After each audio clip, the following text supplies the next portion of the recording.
लेकिन इतना अपमान, घनघोर उपेक्षा किसी निष्ठा की नहीं होनी चाहिए। हम खुद इस प्रश्न का उत्तर ढूंढ रहे हैं कि आखिर में हमारे स्वर्गवासी पिताजी का अपराध क्या था, या सिस्टम का कोई भी बड़ा चेहरा क्या कभी भी हालचाल भी पूछने का प्रयास किया हम लोगों का? हम आपसे मांगते क्या थे? हमने तो आपसे यह कहा कि हमको एक अपना सिपाही बना के लेके चलिए, तो फिर उपेक्षा की गई। यह प्रश्न मेरा आपसे है कि कौन से अपराध की सजा हम लोगों को दे रहे थे ये लोग?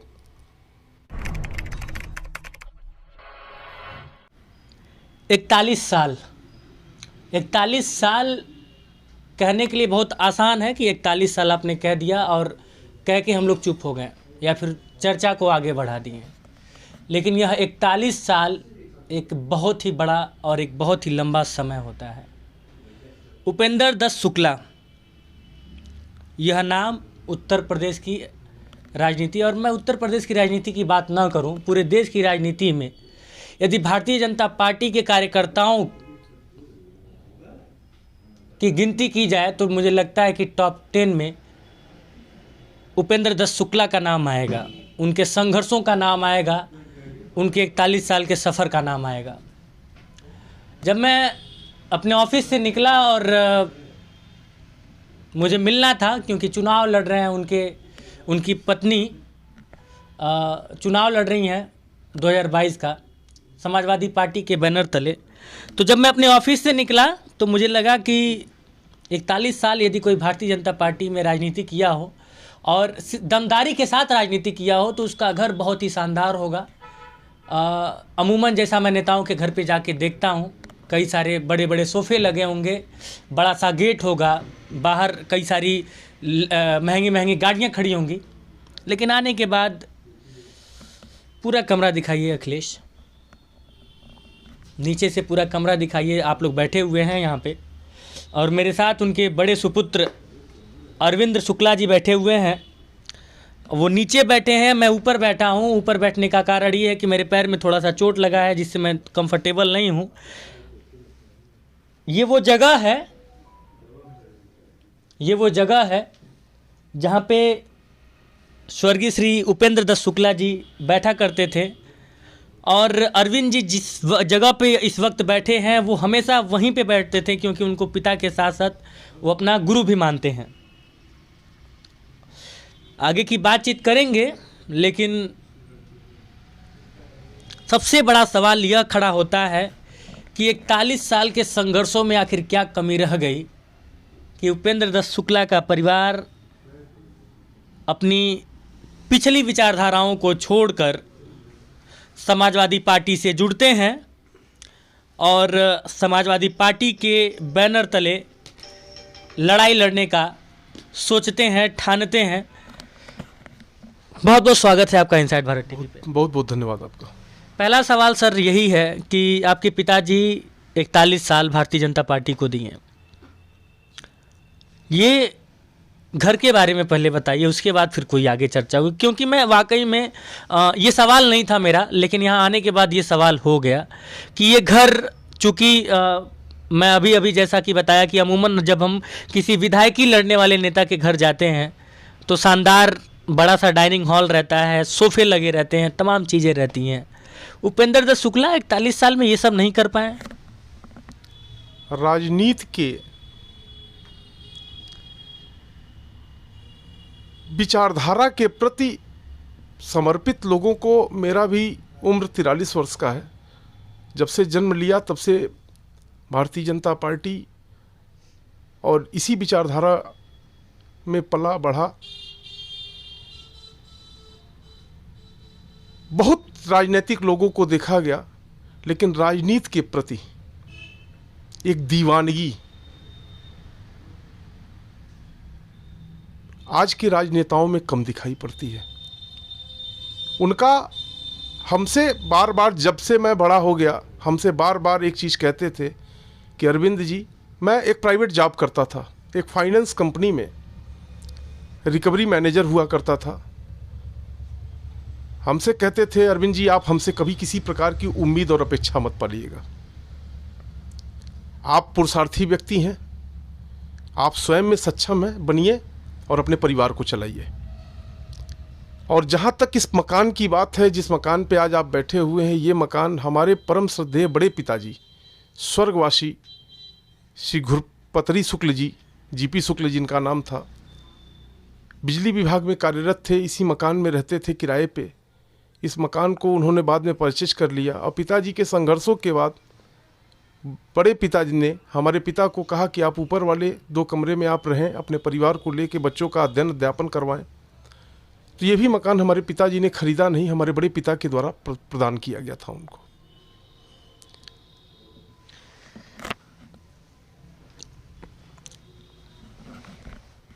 अभी अभी जो बात हुई कि 41 साल वो उनका भारतीय जनता पार्टी के साथ था और गोरखपुर से ही आते हैं, जो उत्तर प्रदेश के मौजूदा मुख्यमंत्री हैं योगी आदित्यनाथ जी। क्या दिक्कत थी, गड़बड़ था कुछ? क्योंकि कहानियाँ हम लोग सुनते हैं 2002, 2006, 2017 और इसके बाद से फिर 19 से पहले का जो उपचुनाव था। दिक्कत कहाँ पे थी? हम लोगों को तो कभी दिक्कत नहीं नज़र आई। अभी पूज्य महाराज जी मुख्यमंत्री बनने के पहले 2014 का जब चुनाव लड़े थे, उस समय हमारे पिता ने नेतृत्व करके पूज्य महाराज जी को सदन में पहुंचाने का कार्य किया था। और इसको पूज्य महाराज जी भी बहुत अच्छी तरह से जान रहे हैं कि हमारे पिता ने हमारे स्वर्गवासी पिता ने अथक प्रयास करके पूज्य महाराज जी को सदन में पहुंचवाया था। हम खुद इस प्रश्न का उत्तर ढूंढ रहे हैं कि आखिर में हमारे स्वर्गवासी पिताजी का अपराध क्या था। 42 वर्षों की तपस्या, साधना, विचारधारा के प्रति इतनी निष्ठा रखने वाले व्यक्ति के प्रति क्या संवेदना भी नहीं हो सकती है? हमारी बात मात्र इतनी है, हमारे पिताजी के प्रति शब्दों में 10 मई 2020 को हमारे पिता की मृत्यु हुई। क्या उसके बाद आज के दिन को अगर जोड़ लिया जाए तो 20 महीने का दिन गुजर जाता है? क्या पूज्य या सिस्टम का कोई भी बड़ा चेहरा क्या कभी भी हालचाल भी पूछने का प्रयास किया हम लोगों का? पिता हमारे संघर्ष करते करते चले गए, फिर भी 20 महीने से निष्ठा से है हम लोगों ने भी विचारधारा के साथ हम लोग चलने का प्रयास किया। लेकिन इतना अपमान,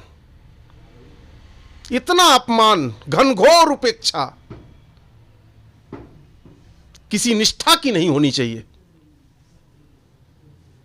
हम निष्ठावान लोग थे, हम आशावान लोग थे। हम आपसे मांगते क्या थे? हमने तो आपसे यह कहा कि हमको एक अपना सिपाही बना के लेके चलिए, तो फिर उपेक्षा की गई कि यह पार्टी मृतक आश्रितों की पार्टी नहीं है। यही अपराध मैं पत्रकार बंधु से पूछना चाहता हूं। यह प्रश्न मेरा आपसे है कि कौन से अपराध की सजा हम लोगों को दे रहे थे ये लोग? कि हमारी निष्ठा में कहीं कमी थी, कि हमारे पिता के तपस्या में कहीं कमी थी, कि हमारे परिवार के किसी सद्भावना में कोई कमी थी? आप अगर सक्षम व्यक्ति हैं, आप लोग भी 10 लोगों से मिलते हैं, हम आपसे इस चीज का प्रश्न का उत्तर मांग रहे हैं। उन लोगों से तो मांगते मांगते थक गए, किसी ने जवाब नहीं दिया। अंतिम दौर में जब मैं जाना शुरू किया, लोगों को फोन करना शुरू किया, तो भारतीय जनता पार्टी के जिनकी उंगली पकड़ के चलना हमारे पिता ने राजनीति में सिखाया था, उन लोगों तक ने हमारा फोन उठाना बंद कर दिया। अभी विगत 4 महीना पहले मैं गंभीर बीमारी से गुजरा, पीजीआई में मैं इलाज के लिए तरस रहा था, तो नेताओं को मैं फोन कर करके कहता था भैया मेरा पीजीआई में इलाज करवा दीजिए। इतनी भी संवेदना नहीं थी कि स्वर्गीय उपेंद्र शुक्ला का परिवार किस प्रकार से प्रताड़ित है, क्या अपराध था, क्यों इतनी उपेक्षा। और भाई साहब, सम्मान, हम लोगों ने सिर्फ सम्मान मांगा था, हम लोगों ने सिर्फ अपने पिताजी के प्रति श्रद्धांजलि और संवेदना मांगा था और कुछ नहीं मांगा था। बार बार यह सवाल खड़ा हो रहा है, विपक्ष भी, जब जिस पार्टी से आप जुड़े हैं वह पार्टी भी बार बार यह सवाल खड़ा कर रहा है कि भारतीय जनता पार्टी की सरकार है और ब्राह्मणों का बहुत ज़्यादा उत्पीड़न हो रहा है, ब्राह्मणों को बहुत ज़्यादा सताया जा रहा है, ब्राह्मणों के साथ अत्याचार हो रहा है। यह सवाल बार बार समाजवादी पार्टी खड़ा कर रही है। कितना सहमत हैं आप इससे? नहीं, देखिए, मैं, हमारे पिता सर्व समाज के नेता थे। हमारे पिता किसी एक समुदाय के नेता नहीं थे। हम लोगों ने बचपन से देखा, हमारे घर ब्राह्मण भी आते थे, हमारे घर क्षत्रिय भी आते थे, हमारे घर वैश्य भी आते थे, कायस्थ भी आते थे। सर्व समाज के नेता हमारे पिता थे। हमारे पिता सबके साथ चलते थे, समाज सेवा की भूमिका में चलते थे। इस विषय पे मैं कुछ कह पाने में बहुत असमर्थ हूं, लेकिन हम अपनी पिताजी की सेवा को देखते हुए सर्व समाज की बात को हम जानते हैं और सर्व समाज को ही लेके हम लोग भी सेवा करने के लिए आदरणीय राष्ट्रीय अध्यक्ष श्री अखिलेश यादव जी के साथ जुड़े हुए हैं, क्योंकि वो छवि मुझे उनके अंदर दिखाई पड़ी। हमारे जैसे शोषित लोगों को हमारे राष्ट्रीय अध्यक्ष जी ने अपने हृदय में सम्मान दिया, कुछ पलों में ही उन्होंने अपना बना लिया। 42 वर्षों में इन लोगों ने हम लोगों को त्याग दिया, जिन लोगों ने, उन्होंने तो कुछ मिनट में अपना बना लिया। और मैं ये आपके हवाले से ये उन तक अपनी सूचना पहुंचाना चाहता हूं, अपने राष्ट्रीय अध्यक्ष जी तक सूचना पहुंचाना चाहता हूं कि उसी निष्ठा के साथ ये परिवार, मैं उनकी निष्ठा के साथ, उसी निष्ठा के साथ सिपाही की भूमिका में उनके साथ कदम से कदम मिला के चलने का प्रयास करूंगा। 22 का चुनाव और काफ़ी टफ चुनाव माना जा रहा है, चूँकि आपकी माता जी चुनाव लड़ रही हैं और मुख्यमंत्री के खिलाफ चुनाव लड़ रही हैं, जो मौजूदा मुख्यमंत्री हैं इस वक्त उत्तर प्रदेश के। क्या लगता है कितनी कठिन ये लड़ाई है? अरविंद शुक्ला के दिमाग में क्या चल रहा है इस चीज़ को लेकर? ये लड़ाई जनता की है, जनता ने देखा है, खोखले दांवों को देखा है। बहुत बड़ा स्वरूप है, जितने खोखले दावे किए जाते हैं वो सब दिखाई पड़ते हैं। आप हमारे घर से बाहर निकलिए, शायद आए होंगे आप गाड़ी चला के, पूरे रास्ते में सिर्फ जाम ही दिखाई पड़ा होगा आपको। सहमत हैं आप हमसे या नहीं?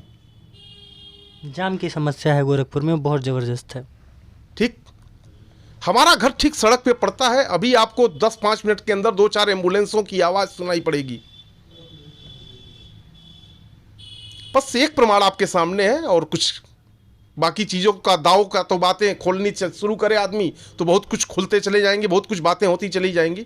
आपके सामने जो प्रत्यक्ष को प्रमाण की आवश्यकता नहीं होती है। आप बाहर अभी निकलेंगे तो आपको दिखाई पड़ जाएगा।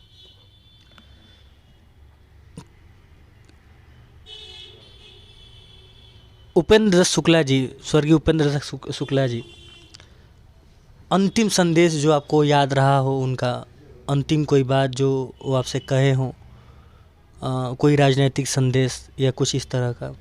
एक ही बात बार बार वो कहते थे,